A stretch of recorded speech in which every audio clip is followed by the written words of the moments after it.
Friends, నేను మీ Mahesh Shankar. Welcome to real soldier. మనకి గ్రూప్ డి యొక్క శాలరీ స్లిప్ అనేది ఇవాళ మీ ముందుకు తెచ్చాను. మీకు ఎంతో కొంత ఉపయోగపడింది అనుకుంటే నన్ను కొద్దిగా సపోర్ట్ చేయండి, నాకు కొద్దిగా ఎంకరేజ్మెంట్ ఇవ్వండి. జస్ట్ ఒక లైక్ ద్వారా మీ యొక్క ఎక్స్ప్రెషన్ చేయండి. ఏదైనా మీకు ఏదైనా డౌట్స్ ఉంటే కింద కామెంట్ చేయండి, పక్కా రిప్లై అయితే ఇస్తాను. జై హింద్, జై భారత్. అయితే మనకి ఒకప్పుడు గ్రూప్ డి 2016లో వచ్చింది ఏదైతే ఉందో pay commission, 7th pay commission, అందులో వచ్చిన బేసిక్ పే 18,500 ఇంకా తిప్పి ఇంకా అదే వేస్తున్నారు. గ్రూప్ డి యొక్క వర్క్ ఎంత హార్డ్గా ఉంటుందో మనందరికీ తెలుసు. అంత కష్టమైన వాళ్ళకి ఈ తరహా పే అనేది చాలా అంటే చాలా తక్కువ. చాలా అంటే నిజంగా ఇది మరీ ఇంత వరస్ట్గా ఉందంటే శాలరీ అనిపిస్తుంది. ఒక రైల్వే ఎంప్లాయ్ అంటే మన చిన్నప్పుడు మనందరికీ తెలుసు, రైల్వే ఎంప్లాయ్ అంటే ఆషామాషి విషయం ఏం కాదు. రైల్వేలో పనిచేయడం అంటే అమ్మ బాబు రైల్వేలో వర్క్ చేస్తున్నాడా అని ఇంత గొప్పగా చెప్పుకునే స్థాయి నుంచి శాలరీ వినగానే ఇంతేనా అనే పొజిషన్కి తీసుకొచ్చారు. ఎప్పుడైతే మనకి 8th పే కమిషన్ అనేది లాగు అవుతుందో అప్పుడు మనకు అనేది బెనిఫిట్ ఉంటుంది. 8th పే కమిషన్ ఎప్పుడు లాగు అవుతుంది అంటే మనకి 2026 అయితే ఇవ్వడం జరిగింది. అది లాగు అయిన తర్వాత ఫిట్మెంట్ ఫ్యాక్టర్ ప్రకారం మినిమం తక్కువ 2% ఇచ్చినా సరే 2.0 మామూలుగా బేసిక్గా 2.28 అయితే ఇచ్చాడు. ఒకవేళ దాని నుంచి 2.86 వరకు ఉంది. ఒకవేళ అందులో ఎంత వచ్చినా సరే మనకి చాలా బెనిఫిట్ అయితే ఉంటుంది. ఎందుకు అలా అన్నానంటే చాలామంది నేను ఫిట్మెంట్ ఫ్యాక్టర్ చెప్పిన తర్వాత 8th పే కమిషన్ గురించి నువ్వేమైనా అందులో సెక్షన్ ఇదా అదా అనేసి అన్నారు. మనకి లాస్ట్ ఇయర్ మనకి ఏదైతే ఇచ్చారో ఒక 10 సంవత్సరాల కిందట 2016లోని ఫిట్మెంట్ ఫ్యాక్టర్ మనకి కావాలి ఎంత అనేసి ఎంత అన్నారు, 3.6 అనేసి అడిగారు. మనకి ఎంత వచ్చింది, 2.57 అయితే వచ్చిందనమాట. ఇప్పుడు ఎంత అడిగారంటే 2.28 నుంచి 2.86 వరకును, అంటే ఈ గ్యాప్, ఈ మధ్యలోని మనకి ఏ ఫిట్మెంట్ ఫ్యాక్టర్ వచ్చినా సరే దీన్ని ఇంటూ మనకి ఇప్పుడు ఫర్ ఎగ్జాంపుల్ మనకి 18,000 బేసిక్ పే ఇంటూ 18,000 కొట్టాలి, 18,500, లేదా దీన్ని ఇంటూ చెయ్యాలి. చేస్తే మనకి 51,000 పైకి అయితే ఓన్లీ బేసిక్ పే అనేది వెళ్ళడం జరుగుతుంది అనమాట, ఓన్లీ రైల్వే వాళ్ళకి. ఇవన్నీ వదిలేస్తే ఇప్పుడు 2024లోని ఈ అబ్బాయికి శాలరీ ఎంత వస్తుందో మనం చూద్దాం.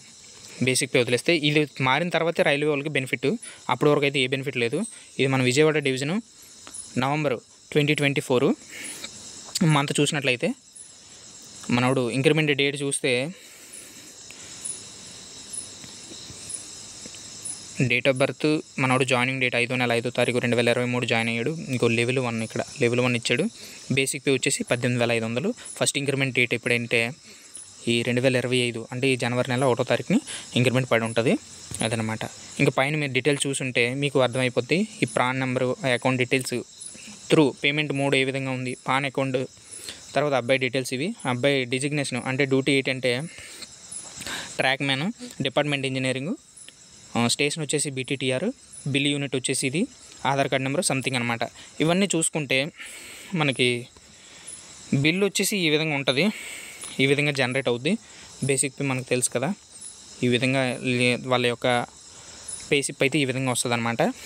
18,500 వాళ్ళ యొక్క బేసిక్ పే, అంటే అసలు వాళ్ళకు వచ్చి బేసిక్, అది కాకుండా డేర్నెస్ అలవెన్స్ అనేది 9,805 రూపాయలు. అంటే ఏదైతే శాలరీ ఉందో అందులో ఆఫ్ అనేది మళ్ళీ ఇంకా ఎక్స్ట్రా వస్తుంది. హౌస్ రెంట్ ఎలవెన్స్ వచ్చేసి 1,850 రూపాయలు. ట్రాన్స్పోర్ట్ ఎలవెన్స్ వచ్చేసి 1,377 రూపాయలు. నైట్ డ్యూటీ అలవెన్స్ అంటే ఎక్స్ట్రా నైట్ డ్యూటీ ఏమైనా చేస్తే 1,510 రూపాయలు. నేషనల్ హాలిడేస్, ఏదైనా నేషనల్ హాలిడేస్లోని అంటే గవర్నమెంట్ GH హాలిడేస్లోని, గవర్నమెంట్ హాలిడేస్లోని ఏమైనా పని చేస్తే వాళ్ళకి 1,440 రూపాయలు. ఇవన్నీ కాకుండా రిస్క్ అండ్ హార్డ్వేర్షిప్ అని లాస్ట్లో ఉంది కదా, ట్రాక్ మెయింటెనెన్స్, దానికి వచ్చేసి 3,375 రూపాయలు అయితే గవర్నమెంట్ ఇవ్వడం జరుగుతుందన్నమాట. ఇవన్నీ చూసుకుంటే మనకి ఇవన్నీ అయిన తర్వాత మనకి గ్రాస్ పే, ఏదైతే గ్రాస్ పే జనరేట్ అవుతుందో అదనేది ఇక్కడ చూడండి.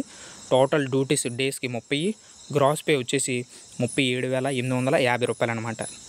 మన వీడియో మీకు నచ్చినట్లయితే లైక్ చేయండి, షేర్ చేయండి, సపోర్ట్ చేయండి, పక్కా అది నాకు ఎంతగానో ఉపయోగపడుతుంది. ఇవన్నీ తీసుకుంటే ఇంకా నెక్స్ట్ ఇక్కడ వీపీ డేస్ అంటే పని రహిత దినాలు, అంటే ఏ రోజైనా ఆబ్సెంట్ అయినా ఆ డేట్స్ అనమాట. తర్వాత రికవర్డ్ అంటే గవర్నమెంట్ డిడక్షన్లో మనం నేషనల్ పెన్షన్ స్కీమ్ అని కానీ ఇలాంటివి ఏమైనా డిడక్షన్లు చేసినవి అమౌంట్ ఎంత అంటే 3,161 రూపాయి. తర్వాత రైల్వే ఎంప్లాయీస్ ఇన్సూరెన్స్ స్కీము, అంటే ఇది ఓవరాల్గా ఈ రికవర్డ్ 880 అనేది కింద డీటెయిల్స్ అనమాట. 30 రూపాయలు ఎంప్లాయీ స్కీము. తర్వాత న్యూ పెన్షన్ స్కీము టైర్ 1 వచ్చేసి 2831 రూపాయి. తర్వాత ప్రొఫెషనల్ ట్యాక్స్ ఏపీ వచ్చేసి 200 రూపాయలు. తర్వాత సబ్స్క్రిప్షన్ 100 రూపాయలు. ఇవన్నీ కలిపి 3161 రూపాయి. ఇదంతా మన బెనిఫిట్స్కే. అవి వెళ్ళి మళ్ళీ మన రిటైర్మెంట్ అప్పుడు మనకి అవి యూజ్ అవుతాయి. ఇవన్నీ పోయిన తర్వాత మన ప్రతి నెల అకౌంట్లో పడి సమ్ ఎంత అంటే డైరెక్ట్గా 34,696 రూపాయలు. ఒక ట్రాక్ మ్యాన్ ప్రతిరోజు దగ్గర ట్రాక్ మ్యాన్ అవన్నీ గ్రూప్ డి అంటేనే కొద్దిగా కష్టంగా ఉంటుంది. అన్నీ కాదు, కొన్ని వాళ్ళు చేసే ఉద్యోగానికి రోజుకి ఒక 1000 రూపాయలు కూలి పని. అంటే నార్మల్గా ఆటో రిక్షా తోలుకున్న వాళ్ళు అయినా లేకపోతే డెలివరీ బాయ్ అయినా కష్టపడి రోజంతా ఉదయం సాయంత్రం కష్టపడి మినిమం తక్కువ 1000, 1500, 2000 తెచ్చుకుంటున్నారు. గవర్నమెంట్ ఎంప్లాయ్ అయ్యి ఉండి కూడా 34,696 రూపాయలు. ఒక గ్రాడ్యుయేషన్ చేసిన అబ్బాయి లేకపోతే నార్మల్గా ఎవరైనా సరే దానికి ఎంతైనా స్టార్టింగ్ ఎంతైనా పెట్టని, కానీ దానికి ఎంట్రీ అవ్వాలంటే మినిమం డిగ్రీ చదివిన వాళ్ళే ఎక్కువ మంది చదువు కష్టపడి వెళ్ళిన వాళ్ళకి గ్రూప్ డి రావడం లేదు. అలాగని చేసి వెళ్తే నెలకి 34,000 అంటే ఫ్యామిలీ కానీ వాళ్ళిద్దరు ఏదైనా లోన్ తీసుకున్నా, ఇల్లు కట్టుకోవాలన్నా, సొంత బండి కొనుక్కోవాలన్నా ఇవన్నీ కూడా చాలా కష్టం. ఈ డబ్బులు దేనికి సరిపోతాయి? అదనమాట. గవర్నమెంట్ రానున్న కాలంలో తీసుకొస్తుంది మంచివి, దాని గురించి మనం వెయిట్ చేయాలి. కానీ 8th పే కమిషన్ వస్తే మాత్రం గ్రూప్ డి అవని ఏదైనా సెంట్రల్ గవర్నమెంట్ సాఫ్ట్వేర్ వాళ్ళు కావని ఎవరైనా ప్రైవేట్ ఉద్యోగులు గవర్నమెంట్ ఉడక చూడాలన్నమాట. జాదా తరహా ఏటవుతుంటే అంటే ఎక్కువ శాతం 100కి 50% గవర్నమెంట్ అంటే కూర్చొని తినడమే, కానీ ఉన్న 50% కూడా కష్టపడతారు. వాళ్ళు ఎవరో చూడరు, వాళ్ళ బానిసలాగే చూస్తారనమాట. డిఫెన్స్ పరంగా కూడా అలాగే ఉంది. రైల్వే డిపార్ట్మెంట్ కూడా చాలా వెనకబడే ఉంది. మీరు చూడండి, మీరు రైల్వేలో ఏ ఎంప్లాయ్ అయినా సరే కష్టపడాలి. ఒక రైల్వే కానీ ఏదైనా సరే ప్రెజర్ వాళ్ళ వర్క్ అయితే మినిమం రోజు మొత్తం 8 నుంచి 10 గంటలు అయితే కష్టపడితేనే కానీ వాళ్ళ డ్యూటీ అయితే కంప్లీట్ అవ్వదు. తర్వాత ఇంటికి దగ్గరగా పోస్టింగ్ ఉండదు. మనోడిది ప్రజెంట్ అనకాపల్లి, విజయవాడ ఇచ్చారు డ్యూటీ. అక్కడ నుంచి రావాలన్నా వెళ్ళాలన్నా కొద్దిగా కష్టమే. మొత్తం ఇయర్ మొత్తానికి కూడా తక్కువ హాలిడేస్ అయితే ఉంటాయి. దాని నుంచి వాళ్ళు ఎలాగ వస్తారు? ఇవన్నీ పరిగణలో చూసుకుంటే గవర్నమెంట్ పరంగా మనకి పెద్దగా ఏం జరగలేదు, అంతా మనకు లాసే జరుగుతుంది. మీకు ఉపయోగపడుతుంది అనుకుంటే ఇది ఒకసారి స్క్రీన్ షాట్ తీసుకొని మళ్ళీ ఒకసారి చూసుకోండి. పే స్లిప్ మందది ఇది, ఓకేనా? చదవండి, కష్టపడండి. ఇప్పుడు జాబ్ వస్తే రైల్వేలోని చాలా బాగుంటుంది. ఎందుకంటే రానున్న రోజుల్లోనే శాలరీ ఈ విధంగా అయిపోద్ది. 2016లోని బేసిక్ పే పెరిగినప్పుడు, అంటే 2016లోని 18,500 మంత్కి తీసుకుంటే అది అప్పట్లో గొప్ప. అప్పట్లోని 25,000, 30,000 శాలరీ తీసుకోవడం గొప్ప అనమాట. కానీ ఇప్పుడు ఆ అమౌంట్ అనేది చాలా తక్కువ. ఎందుకంటే ఇప్పుడు మనకి ఏదైతే రోజువారీ తరహా అవసరాలు ఉన్నాయో, మనకి ఏదైతే సరుకులు, గ్యాస్ అని, ఆయిల్ అని, మన ఇంట్లో నిత్యావసర వస్తువులు అన్నీ కూడా రేట్లు పెరిగిపోతున్నాయి. వాటితో పోల్చుకుంటే శాలరీ చాలా తక్కువ. ఎప్పుడైతే మనకి 2026లోని pay commission 8th pay commission వచ్చిన తర్వాత మన లైఫ్ అయితే బాగుంటుంది. అప్పటి వరకు వెయిట్ చేయండి.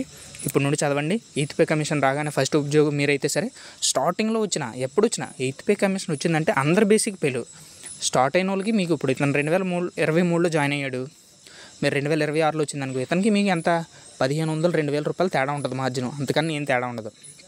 శాలరీ ఇద్దరికి ఒకేలాగా వస్తుంది. స్టార్టింగ్ శాలరీ ఇప్పుడు మీకు ఉద్యోగం రాగానే 51,000 అయితే శాలరీ అయితే రావడం జరుగుతుంది. చాలామంది అడుగుతున్నారు అగ్నివీర్కి కూడా ఇదే వర్తిస్తుంది అని. అగ్నివీర్కి కూడా ఇదే వర్తిస్తుంది. అగ్నివీర్లోని కూడా ఇవే శాలరీలు వస్తాయి, ఓకేనా? నావీ అవని, ఎయిర్ ఫోర్స్ అవని, ఏదైనా దగ్గర ఈ విధంగానే ఉంటుంది అనమాట. ట్రై చేయండి. ఏ ఉద్యోగాన్ని వదులుకోకండి, కష్టపడి ఒడిసి పట్టుకోండి. ఏది లేదన్నప్పుడు బిజినెస్ చేయండి. శాలరీలు పెరిగిన తర్వాత బాగుంటుంది అనమాట. అప్పటి వరకు కూడా ఇదే ఉద్యోగం, గవర్నమెంట్ ఉద్యోగం కన్నా ప్రైవేట్గా ఏదైనా చిన్న టీ స్టాల్ పెట్టుకొని అయినా బతికి వచ్చే అనుకున్న రోజుల నుంచి ఇది కాదు, ఏ విధంగా ఉంటేనే బాగుంటుంది అనుకున్న రోజులు త్వరలో వస్తాయి. వెయిట్ చేయండి. గవర్నమెంట్ ఉద్యోగులకి ఎవరైతే రావాలనుకుంటున్నారో ట్రై చేయండి, గట్టిగా అవుతుంది. రాబోయే గ్రూప్ డి నోటిఫికేషన్ అని, SSC GD అని మీకు తెలిసిన వాళ్ళు ట్రై చేయండి. ఎవరికైనా ఉపయోగపడుతుంది అనుకుంటే ఏదైనా గ్రూప్లో దీన్ని షేర్ చేయండి. జై హింద్, జై భారత్.